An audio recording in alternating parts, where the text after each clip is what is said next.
Hi everyone, this is audap. Let's check out Darius Cozmic Collection Console Edition on Nintendo Switch. Now we're going to cover the two Mega Drive / Genesis versions of SAGAIA, or Darius II, as it's known.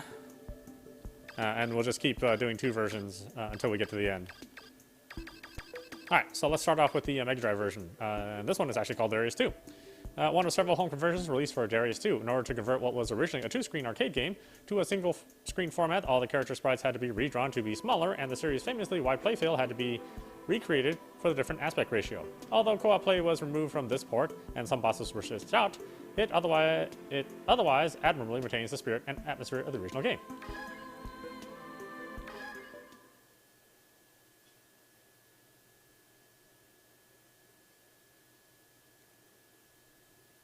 Now, I wonder if this is, this version is probably the long version of Darius 2. I wonder if SAGAIA, if the Mega Drive release was the chopped up version that we saw released in North America, or other territories other than Japan.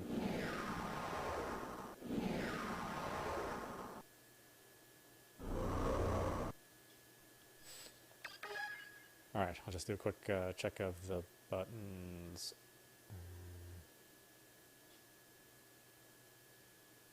L is missile on bomb, huh? Interesting.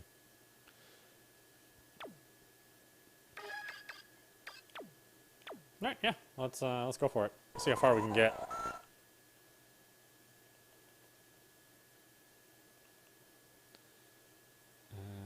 Put it on easy, because the game can get pretty difficult, I believe.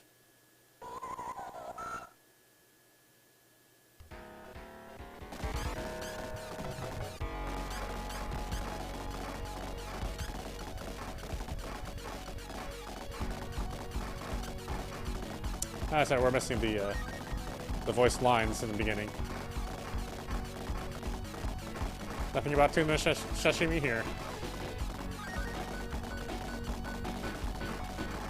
But really, other than you know, some reduced color, just obviously the Mega Drive didn't have the same color palette as the arcade version.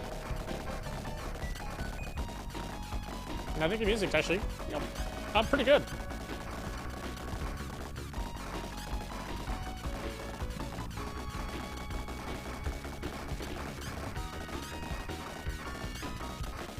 I said to get a copy of Darius 2 or SAGAIA, you know, for a real Genesis or Mega Drive is pretty spendy nowadays. Not a lot of working copies either. I don't know why some sets of Mega Drive games had corruption, but yeah, this goes for a pretty good price now. I think it goes for more than this whole collection's worth. At least a you know, a box complete version. I don't know about just the open cartridge. Maybe that's going for a lot less. The Mega Drive collection scene is nowhere near as, you know, proficient or proliferate as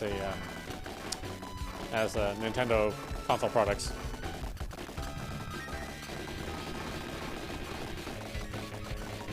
Now, for some reason, Sega and the Sega systems don't they don't bring up as much of a demand for nostalgia, with the exception probably being the Dreamcast. I think people are still pretty fond of that system.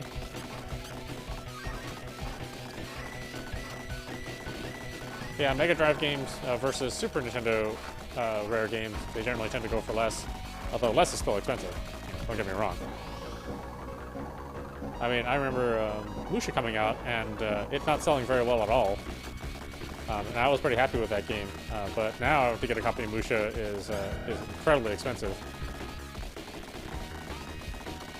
Even though it wasn't that big of a deal when it came out, it really wasn't, you know, that successful.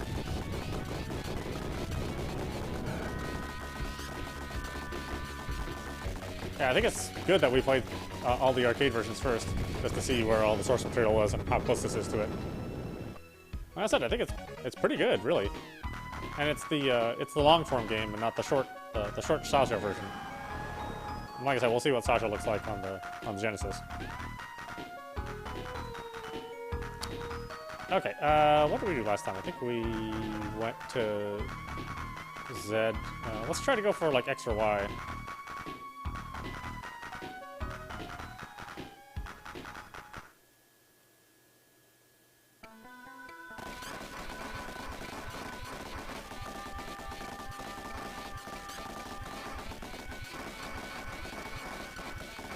Yeah, and obviously the game runs you know, quite a bit slower than the arcade. You know, even with as good of a processor as the Mega Drive had, you know, the Motorola 6800. Yeah, it's still a pretty demanding arcade game. Oh, Jesus.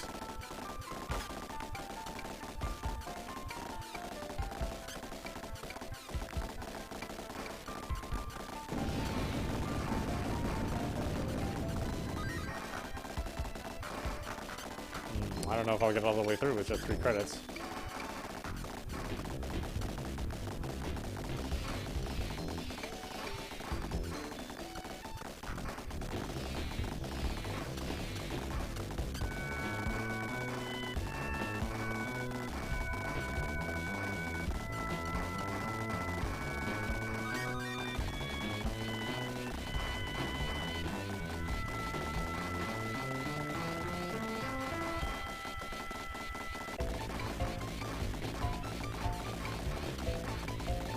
Thankfully, you know, we still have the ability to save state, so if anything goes really wrong, I can always use the save state feature. Obviously, in the original, you know, if you were getting an original copy of this game, you're obviously not going to get any save states, so that's another advantage of having collections like this. Yeah, some modern features. Plus, it's nice to be able to play it on a modern TV as well.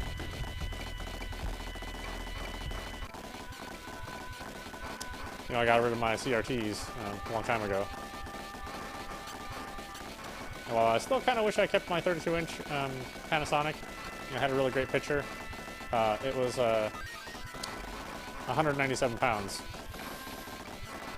So, in a lot of ways, I'm glad I went to someplace else. Whereas my 65-inch TV that I have now, that's I think it's like a 47 pounds. You know, a fraction of the weight. And you know, the picture quality is like, you know, 20 times better.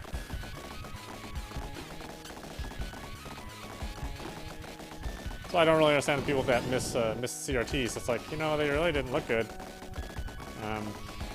Certainly they don't look good as displays now. You know, with the increased resolution and the increased color. And increased frame rates, you know. Oh, in some cases, you know, depending on what TV you buy, you may not get a good refresh rate versus a tube TV. But it also depends largely on your tube TV that you're used to having, you know. You know, if you're getting a Quasar tube TV, you know, you're not looking at a good image there.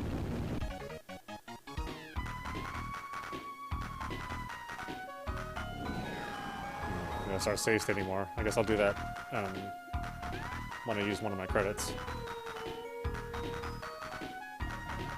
Yeah, we'll try to do some of the stages that we haven't seen in our arcade passes.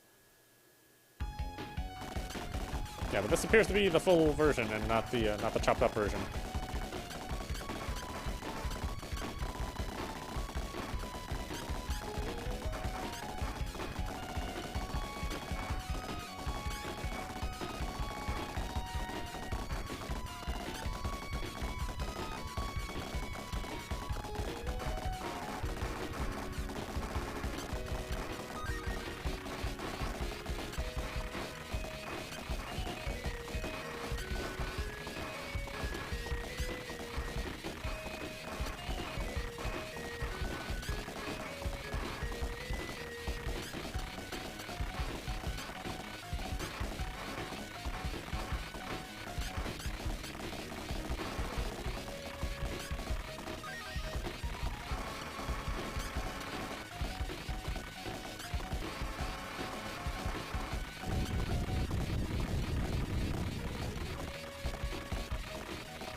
Go, fatty glutton.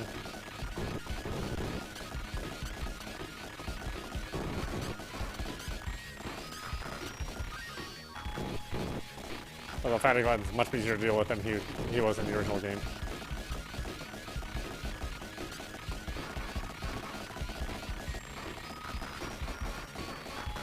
Oh, you can actually destroy them in this. Huh. Thought they were indestructible. Seemed that way in the arcade.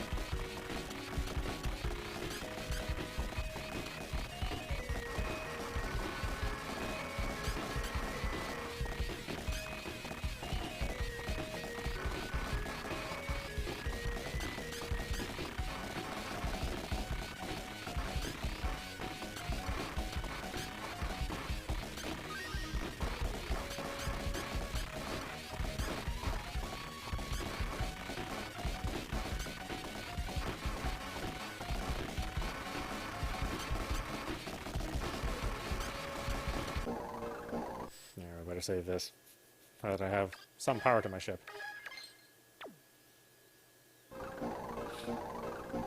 Drio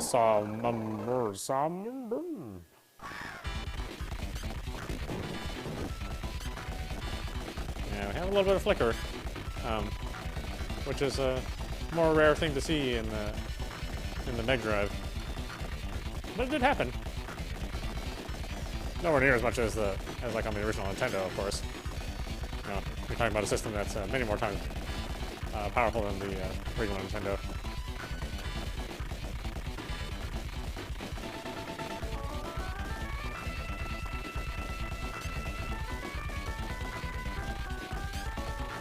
Of course, we don't have advantages of boss meters and information like we do in the arcade versions. I guess they couldn't quite get that to work out on these console emulation ports. I mean, unless I'm mistaken.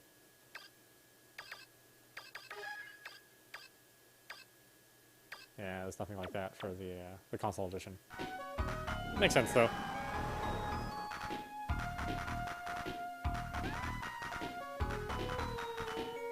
Alright, so let's look at I.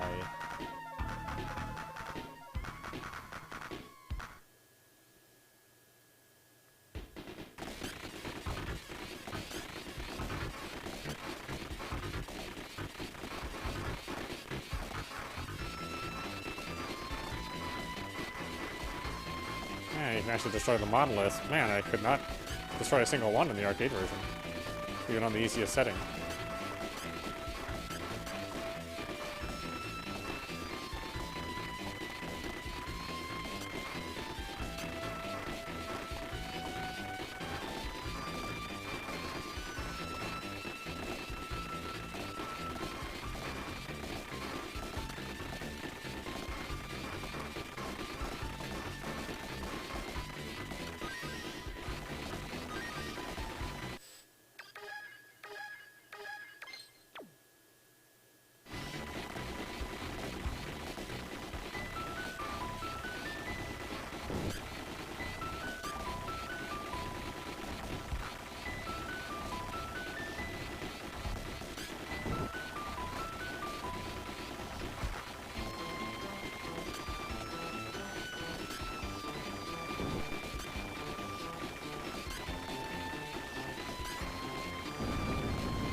Yeah, it's amazing how faithful they managed to be to a arcade original, which is so vastly different in hardware.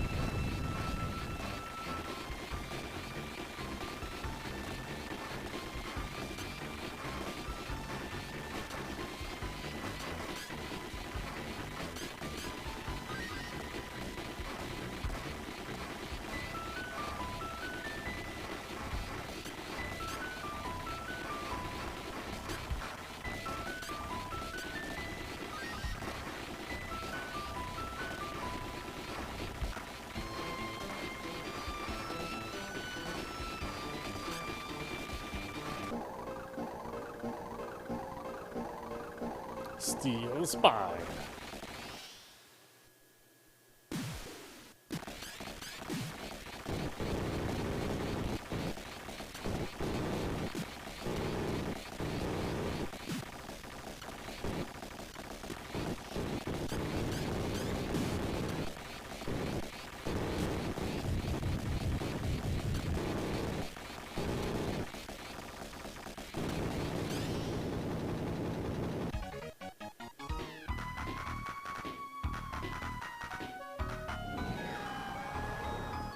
Ah, yes, electronic claps. Sure sign of the 90s. Hardly even hear it in the music anymore. Let's hit N. I don't think we saw N at all in my other playthroughs.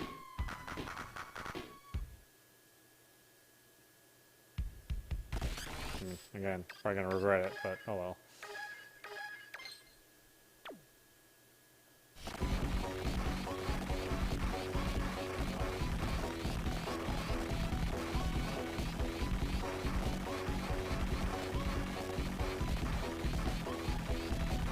Oh, did it go off screen? Damn it, I didn't think it did that.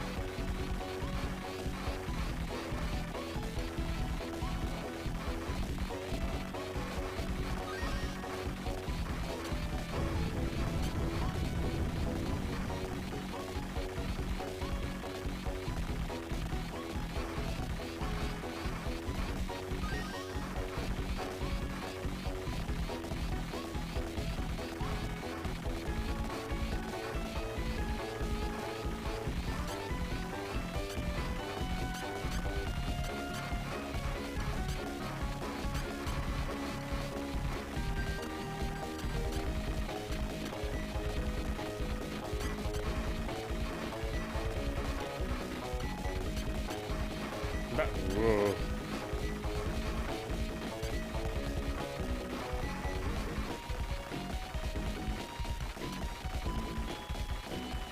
Yeah, you can see the little technique to save the storage is to put detail in every other pixel.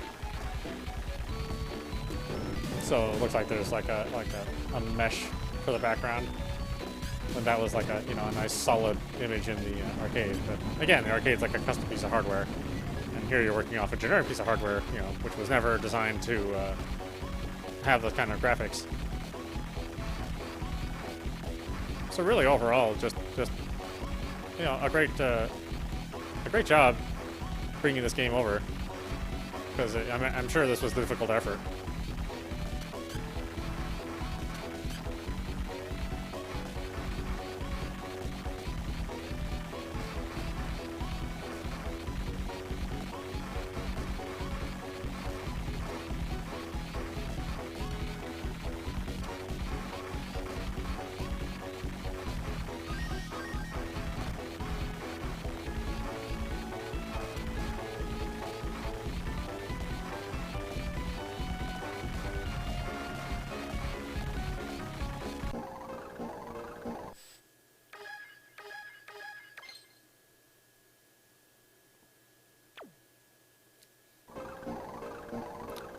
Yamamoto.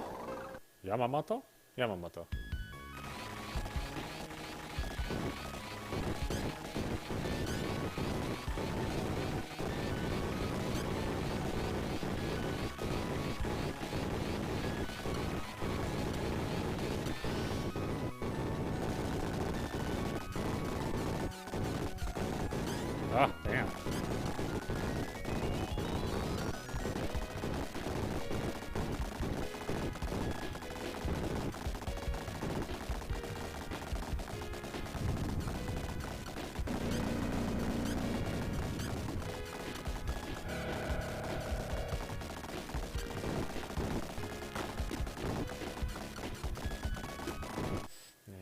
Probably load that. Fighting that guy with just a P-sure is a little tough.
a lot of damage.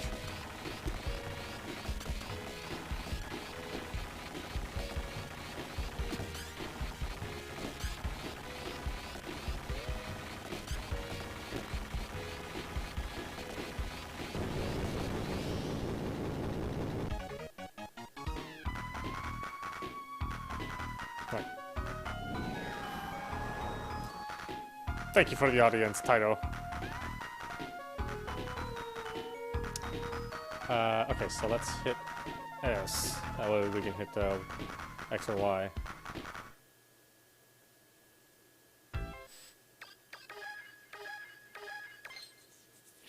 Oh man, what I wouldn't have given as a kid to have save states.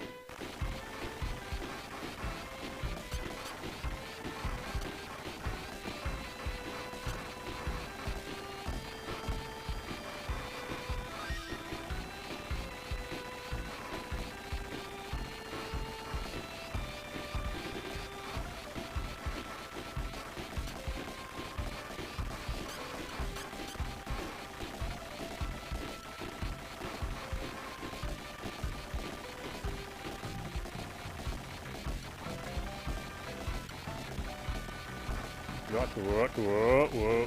Good. God damn. Calm down over there.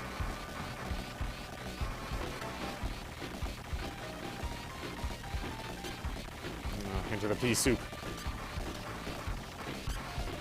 The enemy of all soup.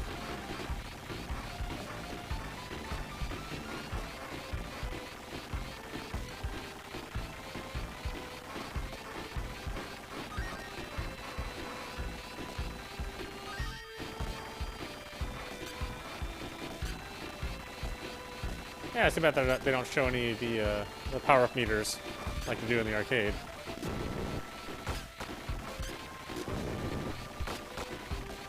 Electric fan. Man, it ate up all my shield.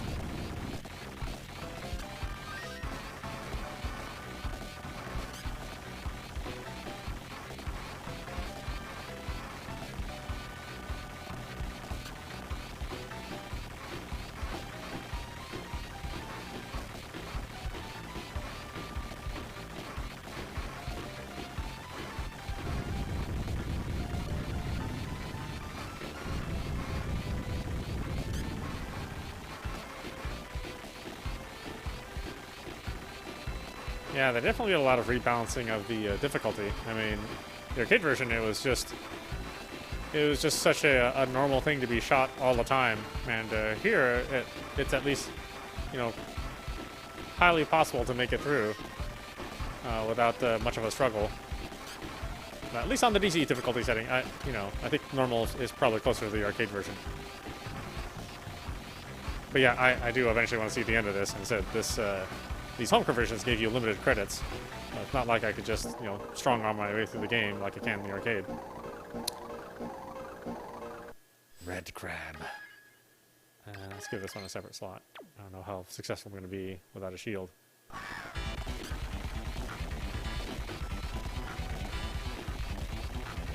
Oh, they changed the name of the bosses. Interesting.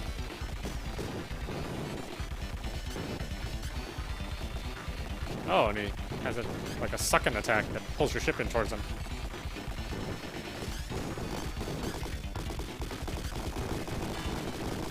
Wow, that sucked.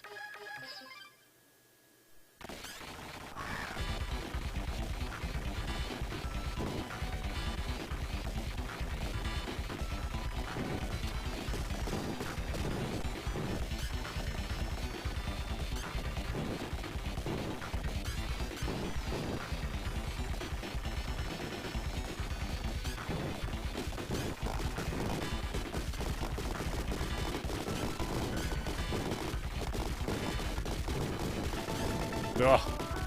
Still couldn't avoid it.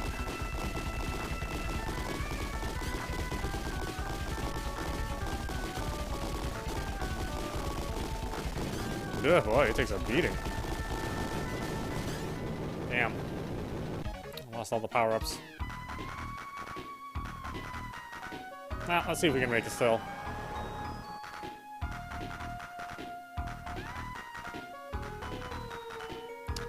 All right, let's hit X first.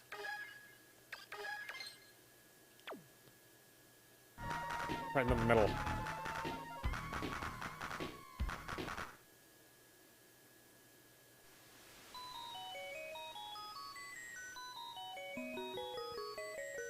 Ooh, a little bit of slowdown there. Wow. Just for a hint. That may be emulation issues and maybe not how the original game ran. Although it's hard to say, you know. Although there was, you know, fewer cases of slowdown in a Mega Drive game, it didn't mean that never happened. Oh, what happened to the sound effects? They're all gone. Damn. So hard to do it without a complement of power-ups. Yeah.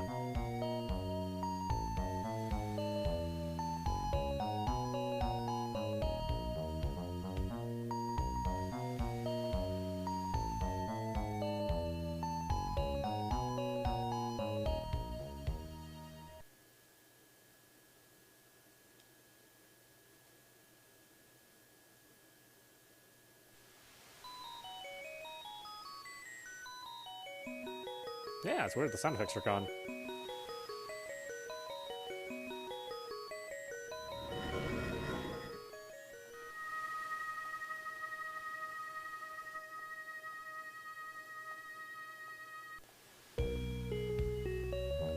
I suppose if I had a sacrifice, I definitely would preserve the music over the sound effects. You know, it's the trademark of the game, or one of the trademarks. The game's not necessarily known for having, you know, great sound effects, but you know, great music, you know, definitely.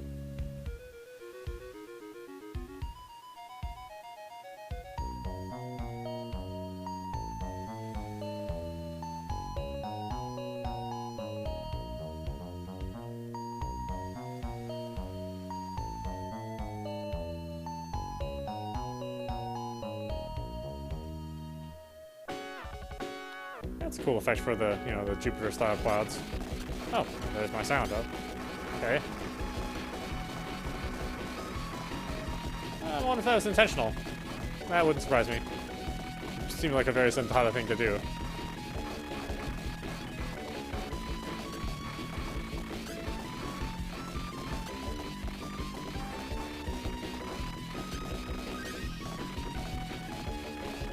Oh, you again. Man.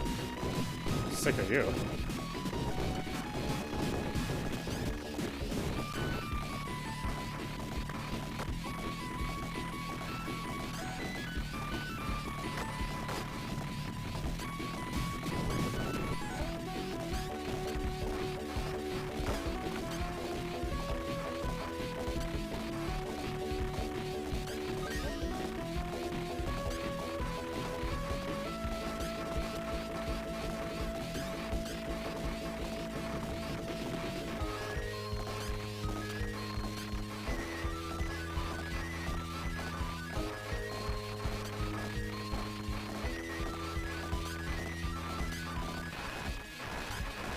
Oh, stereo sound.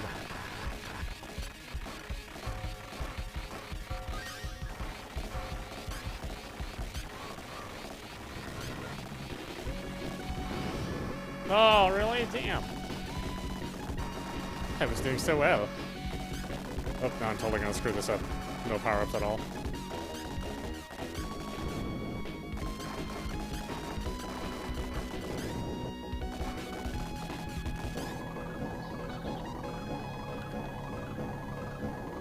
Hanoja.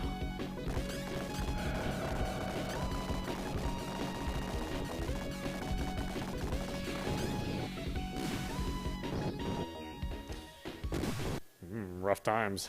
Where does it start me off with? Continue at the beginning of the level?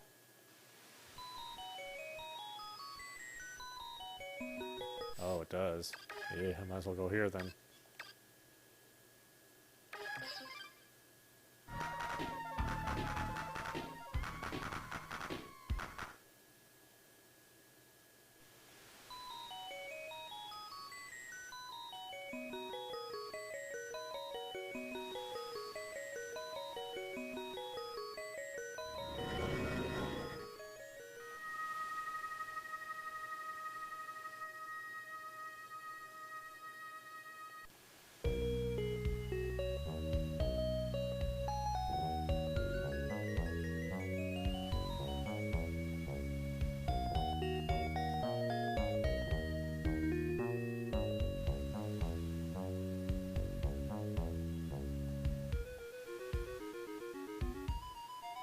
Oh, bitch.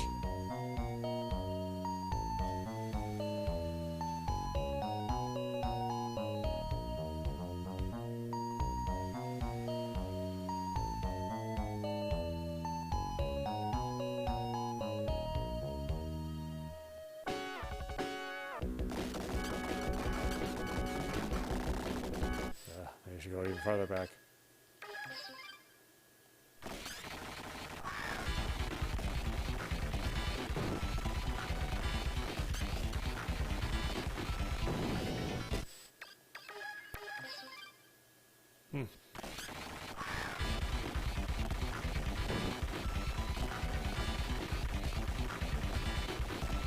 Oh, that's right, I forgot it. There's a little sucking move. I was like, how did my ship get destroyed?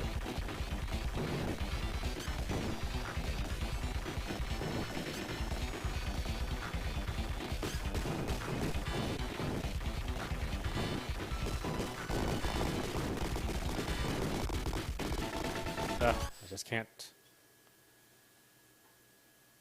I just can't keep all the power-ups.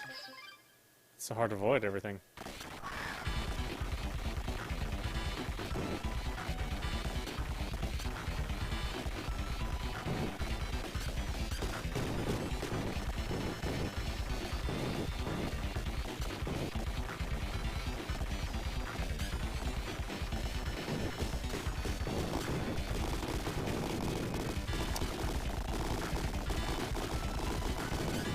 There's no safe spot, huh?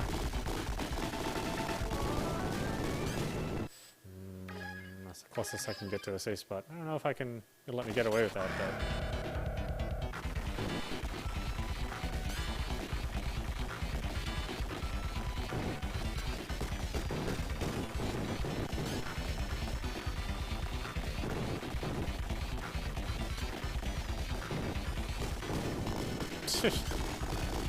I try to get close.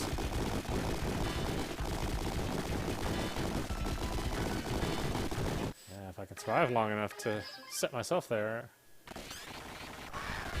I'll be fine.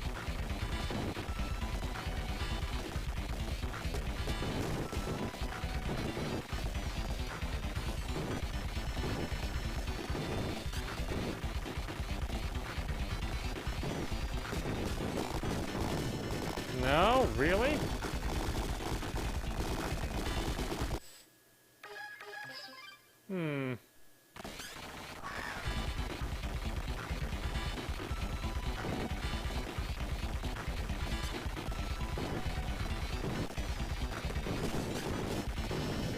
Jesus. That little sucking move got me.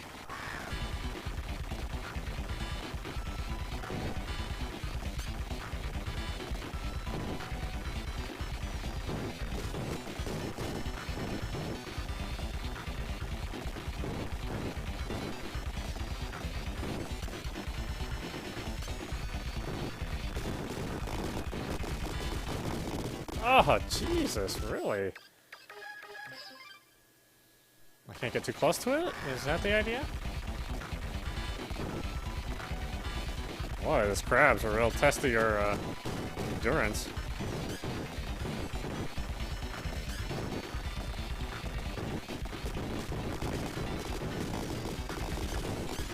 God, it's just like insta-death.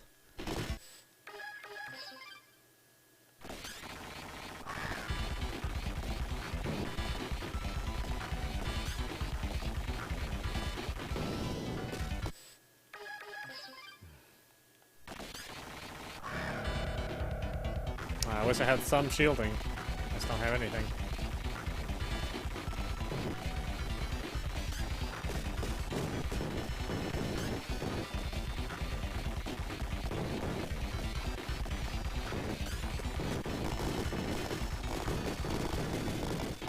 I just don't even know what hits me.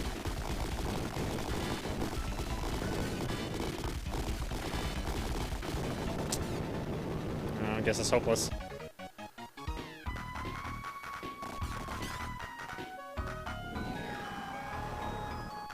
In which case, I might as well just be here.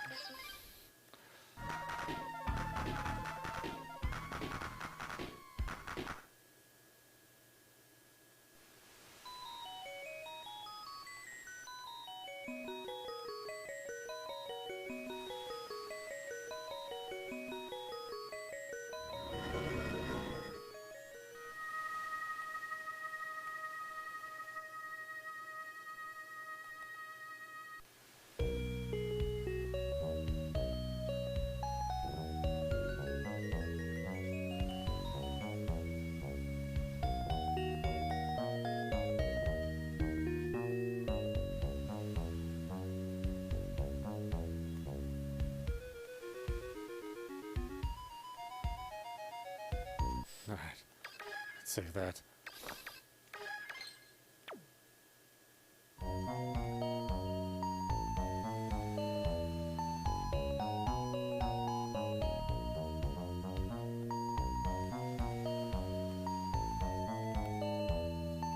Oh yeah, definitely some drop in the frame rate, but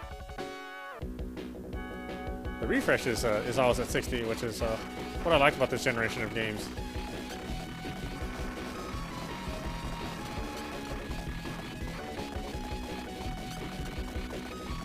You know, even if the frame rate in the game dropped, you know, you at least kept a good refresh rate, and you would never get tearing as a result.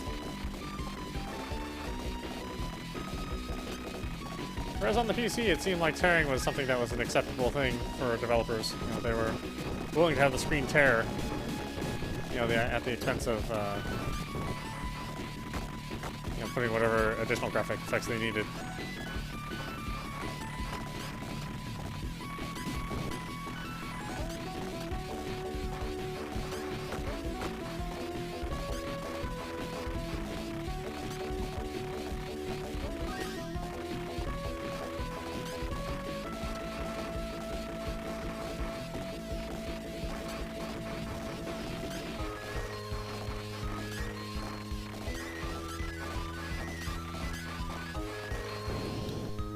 Get any other shield power-ups? Or is this it?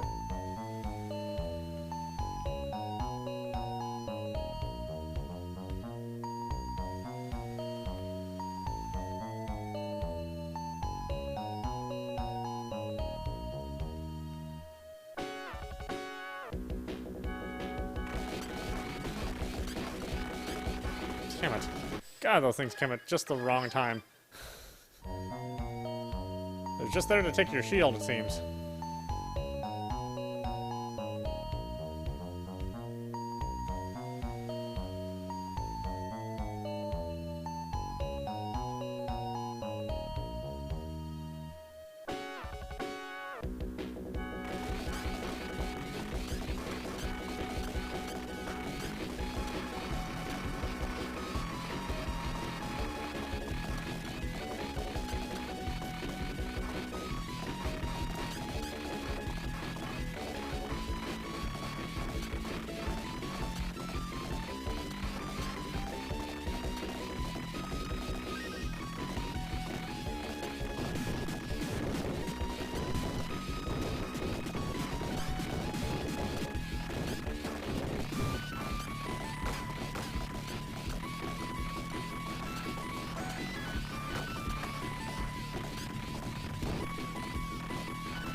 I think I'm relatively safe there.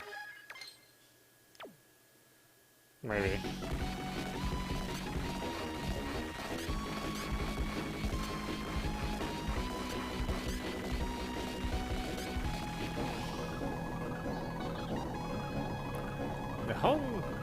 Nihon no Jia.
Some stuff happens.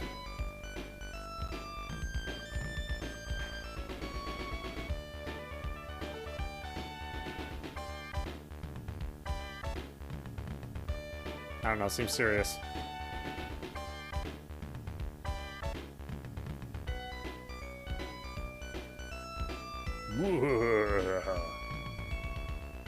Your princess is in another castle. I don't know. Does he give you credits too?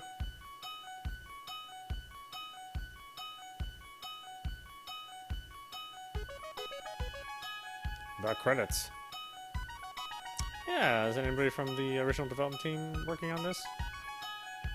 I mean, outside of the executive producer.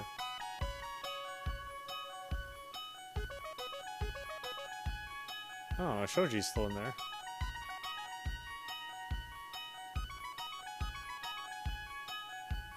I don't remember if he was. I don't remember if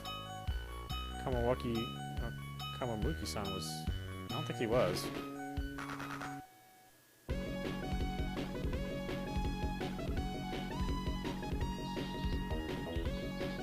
Wakataka Isho? Oh, wow. No, it has one name. One very long name. Nishiyaman.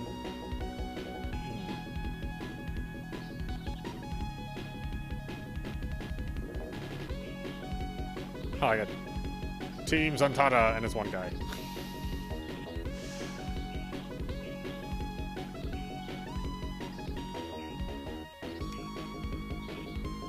But, you know, in these days, a 5-man team or a 10-man team wasn't uncommon for a very, very small team to take on, you know, such a large task of converting an arcade game to a home version. So, you know, now there's thousands of people that make a game, but there's also, you know, a high amount of complexity. But yeah, generally 10-man teams, you know, 20-man teams for the absolutely, you know, top-tier games, you know, very, very common.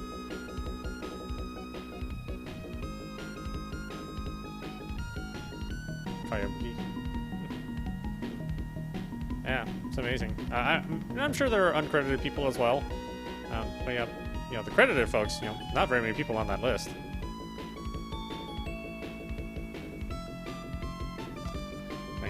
Wow.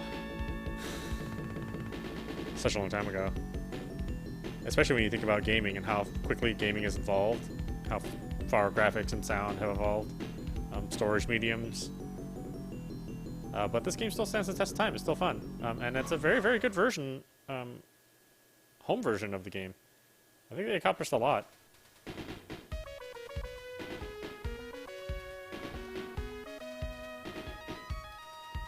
I think folks that behind this conversion, they have a lot to be proud of. It certainly wasn't the easiest conversion out there. And the way they went about it is pretty intelligent. You know, shrinking down all the sprites, redrawing them and shrinking them.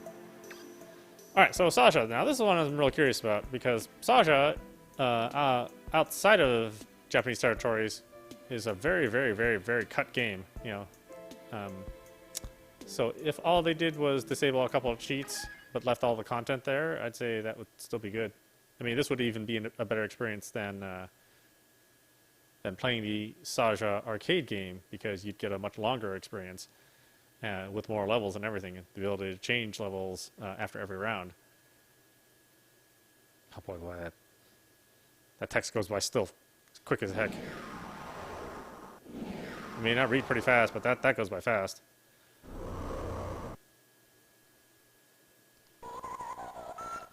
Okay, so let's give us that. And we'll do that. We'll play T at Young this time. Just different colored ship.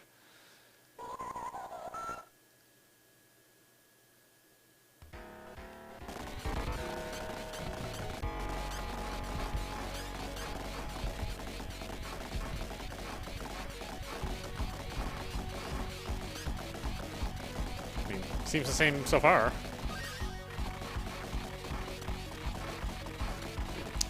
I always wanted a thing called tuna sashimi. Oh, I wish they would have somehow managed to get that line in there.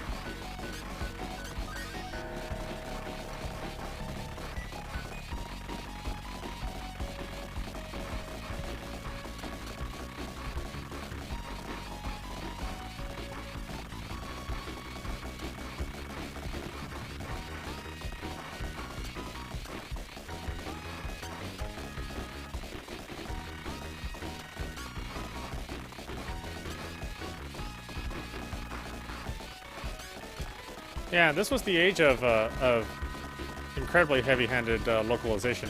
So it was very, very common in these days, number one, not to even consider the original Japanese text. A lot of times these translations would happen without actually paying attention to the original, you know, no translation, essentially. The guys would just make the shit up on their own. We saw that with, like, Mobile Light Force on the PlayStation 2, where, like, the original translation just wasn't even a consideration. So by the time that released, you know, Shippuden no Shiro was like not even the same game as far as the story was concerned. And sometimes developers, when they localize things in the States, they would do just like colorization changes too. Like I had read one interview where, you know, the original game, you know, like the tanks were pink in the Japanese version, and then they changed the tanks' color to be, you know, green in the North American release, because it's like, well, who wants to shoot pink? Who wants to shoot pink tanks? You know, we want to shoot green tanks in the States, which was probably a valid point. And, you know, sometimes localization was very, very subtle that way, and sometimes it was incredibly drastic.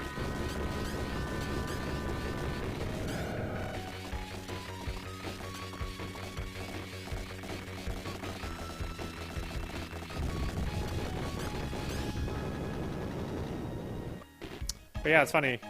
If you play SAGAIA in the arcade and then you bought the Genesis version for home, then you actually got a much longer game than you got in the arcade.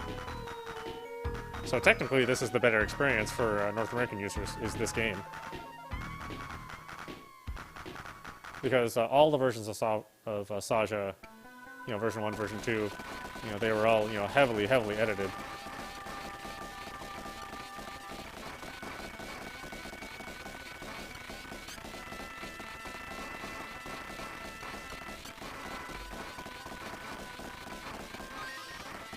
Yeah, I mean, and that's what goes on today. I mean, sometimes when they bring games over to the States, you know, they have to edit it for our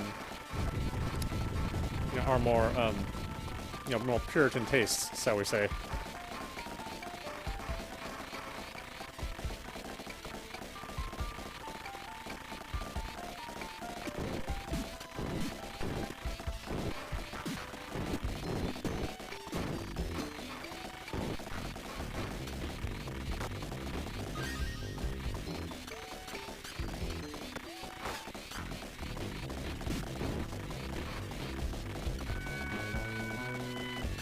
Yeah, I'm not really seeing any differences. It seems like just a straight up conversion. You know, some text translation beginning and end, but largely untouched. I do wonder why they would take out the cheats, though. Are they just afraid that people would just play this game and then sell it as soon as they beat it? It wasn't that common of a practice back in these days. You know, a lot of kids kept their games. In fact, secondhand games weren't. I mean, they were just kind of burgeoning as a business. Wasn't very, very common. You know, game rentals were common, but the used game sales still sort of in its infancy.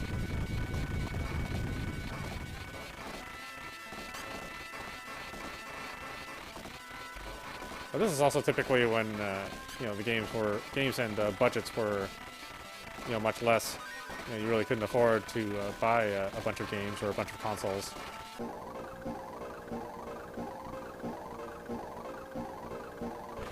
Now you may get, you know, 1 or 2 games a year as a kid, and you know, not have the option of you know, these extreme sales and, you know, having the digital marketplace exploding the way it is.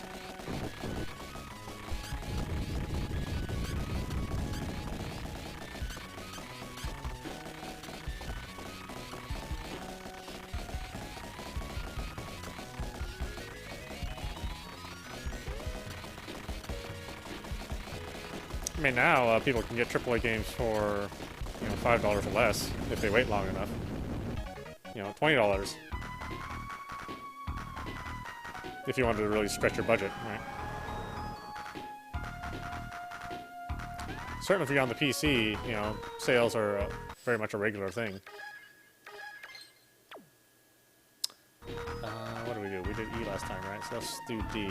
Try to do some slightly different stuff than we did in our previous playthroughs from the other versions of the game.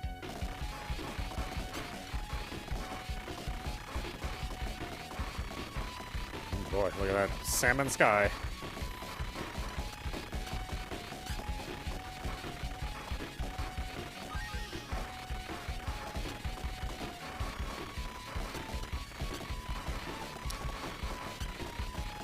You know, and then going back to the colorization, you know, I think nowadays, you know, I don't think most of us would even bat an eye to shooting a pink tank. It wouldn't even be something that would be weird to us. But certainly back in these days, it's like, oh man, that's just not cool enough. You know, the audience was still young. You know, a large adult audience for gaming, it really wasn't a thing. It was only after gamers from the generation that were playing games became adults that gaming became adult gaming became such a big thing.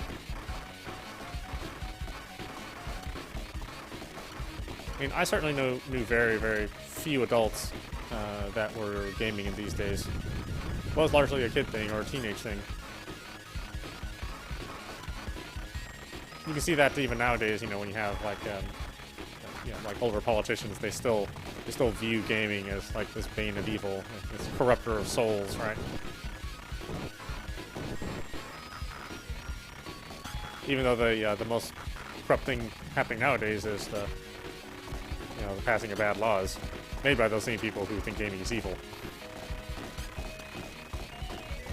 Eventually, all that will change. You know, the newer generation will sweep in and, you know, make different types of decisions. But until then, we have to suffer some weird backlash on gaming.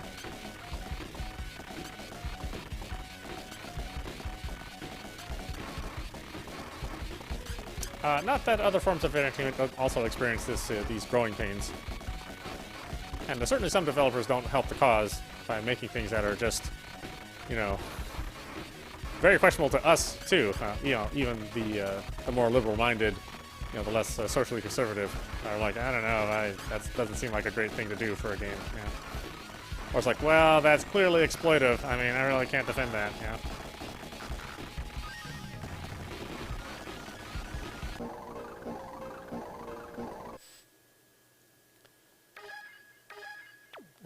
Let's go here. Yeah.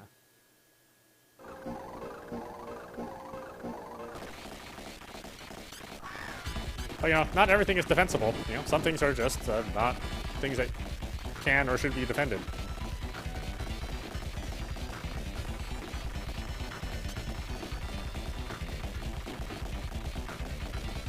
But I'll defend Darius, though.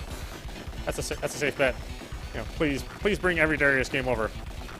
There's actually a bunch of Darius games which we are still not able to experience in the North American territories, at least.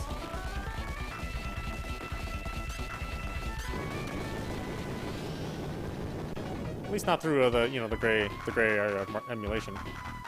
And emulation of older Darius titles is somewhat suspect. Not all successful. Let's do H.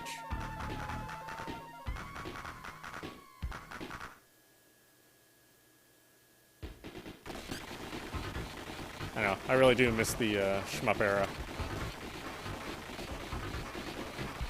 But I know they're terribly shallow games, and even during the 90s, certainly the late 90s, you know, the shmup was falling out of favor.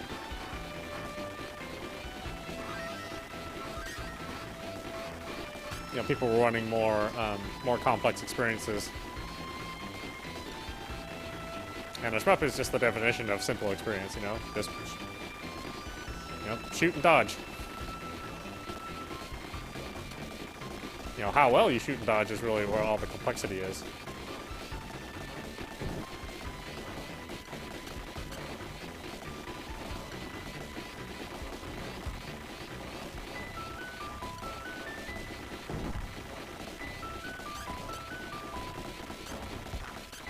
Just couldn't get it.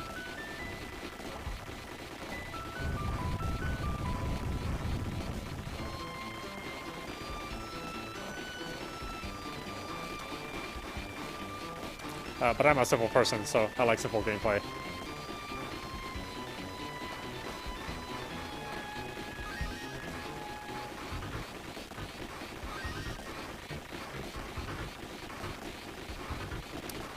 Although, again, I'd say the shmup is actually a very, very hard genre to get right. You know, we see a ton of games being made nowadays that are shmups, where the effort is not high. Like I'll play something like Skyforce, you know, Skyforce Anniversary, and you can definitely tell that the amount of work that went into Skyforce, while was a lot, wasn't anywhere near the amount of care given to a game like this, like SAGAIA. You know, I mean, in that game, all the enemies and all the bullets, you know, move in the exact same pace. Right? There's not a lot of variety. You know, you can put a lot of bullets on the screen, but essentially everything moves at the same pace, like it's on a belt.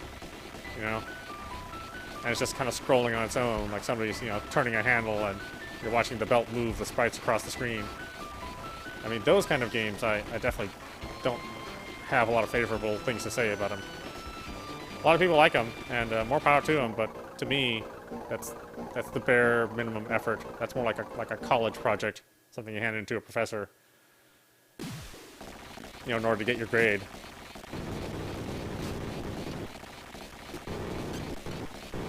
But you know, you compare something like Skyforce to, you know, which is still made by a modern team, compared to, like, say, well, maybe like a Rolling Gunner or a Devil Engine. You know, and they're worlds apart in terms of design and you know, and playability. Even though they're in the same genre, probably made by the same number of developers.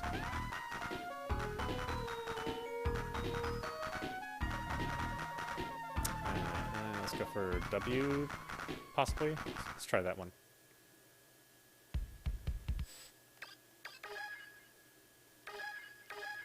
And to me, I always refer to it as the, you know, it's the language of a shmup. You know, this has this is a very, very complex language that it's speaking, you know, with lots of different enemy patterns and, you know, very, very intelligent bullet placement. Whereas you get something like Skyforce, it's a very, very simple language. You know. And thankfully they're still making, you know, complex shmups out there. You know, like Jamestown just got released last year, I think, on the Switch. And there's a game that really understood, you know, it's not just, you know, putting enemies on the screen and giving people power-ups and just having everything move at the same pace. It's more about complex pattern management, you know, giving a player an opportunity to outmaneuver while at the same time still providing, you know, a significant challenge.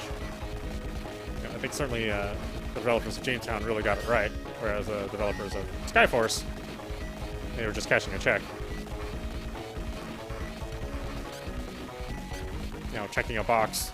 It's like, yeah, it scrolls, it shoots, there's bullets on the screen, but it's not exciting, you know.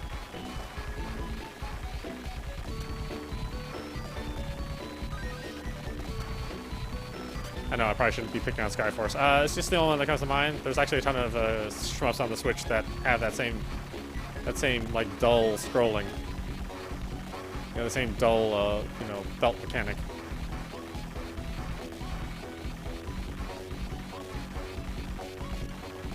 In a way, a game like that I consider more like a runner, you know.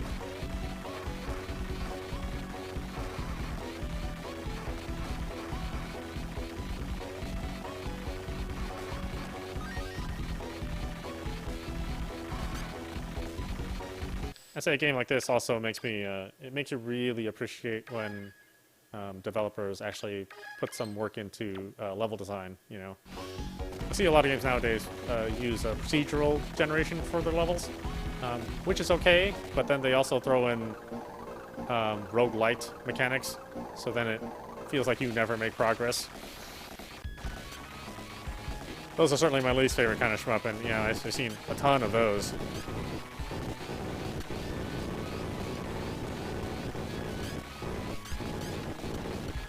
You know, whenever somebody suggests me one of those games, I'm just like, okay, well,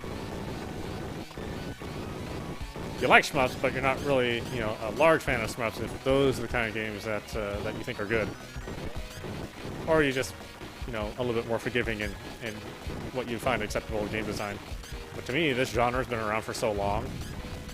If you aren't examining the classics and following that example, then you're just not doing your homework. And certainly I don't feel that you deserve my money if you're just going to put in that base level of effort. Whereas this, yes, it's an expensive game, no doubt about it. The pricing model is well beyond what people nowadays find reasonable. But all these games are worth playing again. And I'll get, you know, way more hours of fun out of this game than a modern game that sells for $5. You know, maybe has HD graphics, but is only, you know, it's only a belt scroller, you know, this shmup version of a belt scroller.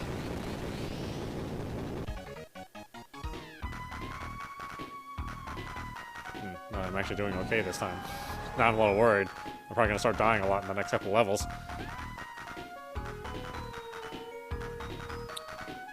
So we can experience V or W this way, so we're going to go for W, I think.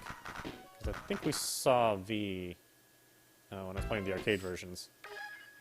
I'm pretty sure these endings are the same as the arcade.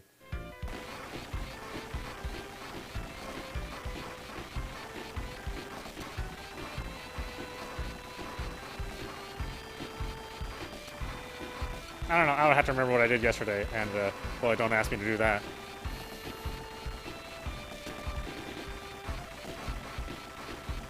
I don't remember what I did last level.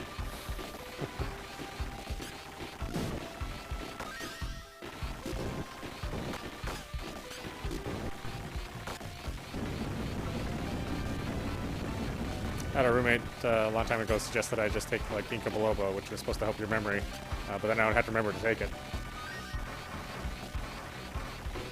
Which, of course, I did not.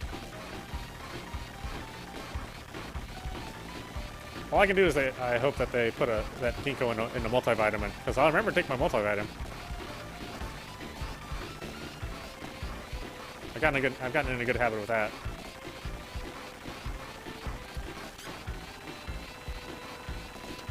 Mainly because I take it with my breakfast along with some emergency. You know, because we certainly don't live in a world nowadays where it's a good idea not to take vitamins.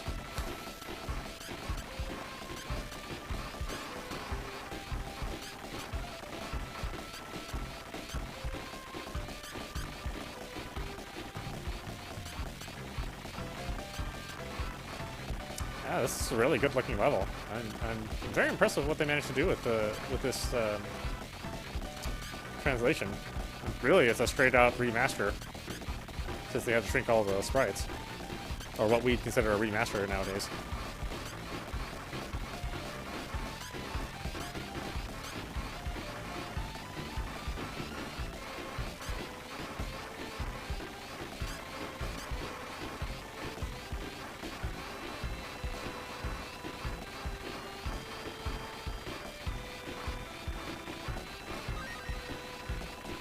Yeah, I hope the spirit of retro gaming.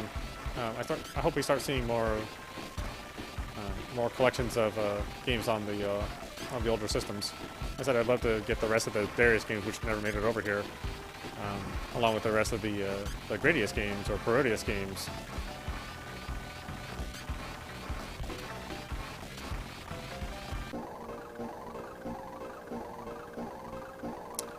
Red crab. Oh, that's right. This guy's a jerk. Oh, man, he's hard to go through without losing a life.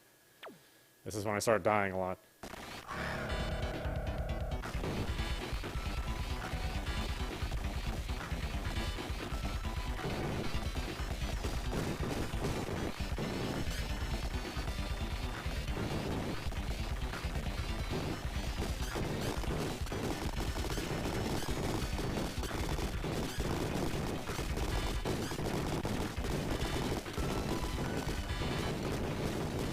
all this massive firepower I have, and he still takes forever to kill.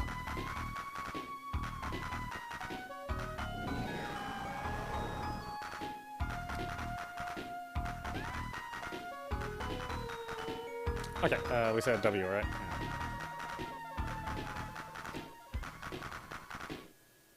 With a W and not a we. I feel okay about saving there, yeah. Still have a little bit of a shield, not much. Probably take one more or two more hits.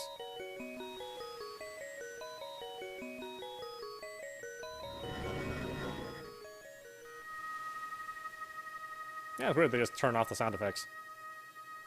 So you can hear the dramatic music. Which I do, I want to hear the dramatic music.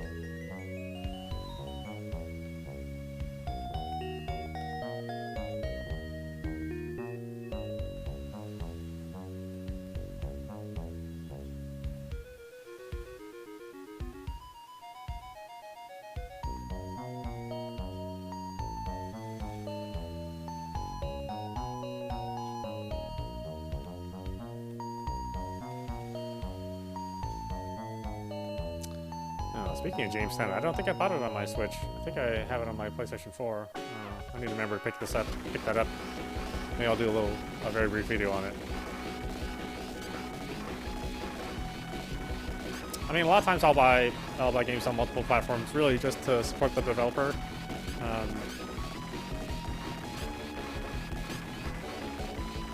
I think some developers, they definitely deserve more recognition. I said developers at Jamestown, they're one of those developers.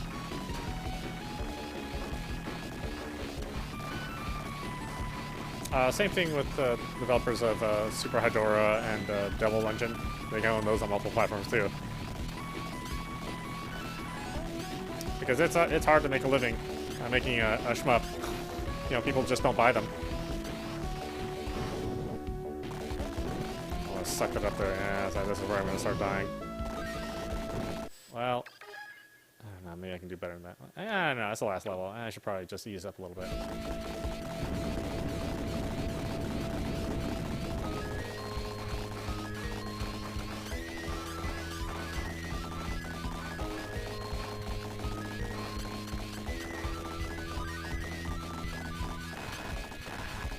I was really hoping Sega would bring out a Thunder Force collection.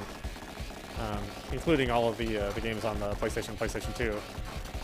So far, it hasn't happened. We've gotten Thunder Force 3 Arcade. We've got Thunder Force 4, which has the stupid title of Lightning Force in the States or North America. But no Thunder Force 2. Thunder Force 1, I don't expect, since that was originally like a PC game. Certainly Thunder Force 5 and Thunder Force 6. I can't believe we did get Thunder Force 5, I think. I think Working Designs worked on that. But we never got Thunder Force 6. Which was the best one. Well, some people may argue that Thunder Force 4 is better, but that's not my opinion.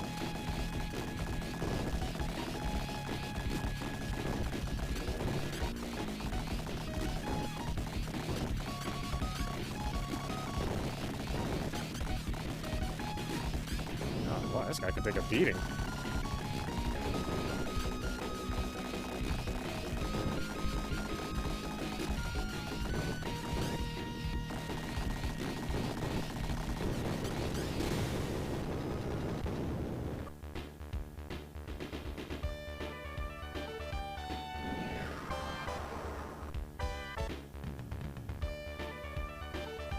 I gotta see this ending.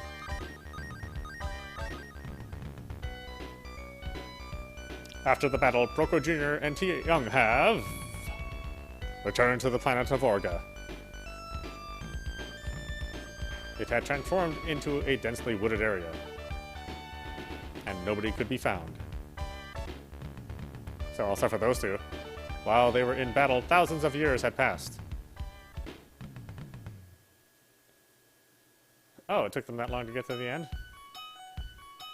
Well, they must feel awfully old landing. Alright, so there you go. So that was SAGAIA. That is the Mega Drive version, which was the Japanese release. And this version of SAGAIA, which was the North American release, all they really did was translate the text and take out the options to do some of the cheats that were available in the Mega Drive version. But other than that, largely the same game. And again, that wasn't really a normal thing to just do very, very direct translations from Japan to North America. Generally, there were lots of changes that were done, even to very, very simple games, or just nothing being brought over, period. So I'm actually still kind of surprised that this managed to make it over here. But I'm happy that it did. And again, I'm happy that that we have this collection available, not just on the Switch, but also on the PlayStation. I'm not sure why they didn't do an Xbox version. Maybe that's still on the cards. But in general, the Xbox store is pretty anemic compared to the PlayStation store and certainly the Switch store. The eShop on the Switch is ridiculous. Yeah, I would suggest folks pick both these versions up, the Cozmic Collection Arcade and Console. They are very different experiences, and you don't really get an experience like this too often anymore. You know, obviously there's still new games being made, but a lot of them, like I said, the fairly lazy belt scrollers and not well-designed shmups. The well-designed ones I'll always shout out, you know, and the really poor ones, you know, I'll always just tell people, you know, buy it if you want, but I wouldn't. Even though I did, and I waste a ton of money on shitty shooters. I wish I could go backward in time and not make those purchases, but oh well. I'm not a sponsored creator, so you know, I had to buy all this stuff myself. But at least you get to enjoy them free of charge. You know, you just had to deal with a commercial here or two. But I don't see any of that money, so if anybody thinks that anybody's paying me for this, yeah, wrong. I wish. Anyway, this is audap. You've been watching the Darius Cozmic Collection, the console version. We've covered the 2 console releases of SAGAIA. Of course, there is one more release of SAGAIA, which is the Master System version, which we will do tomorrow. That version is also still very impressive, considering the Master System specs. I mean, they did a lot with that version. But again, we'll play that tomorrow. Anyway, I hope you enjoyed watching. I will see you at the next stream.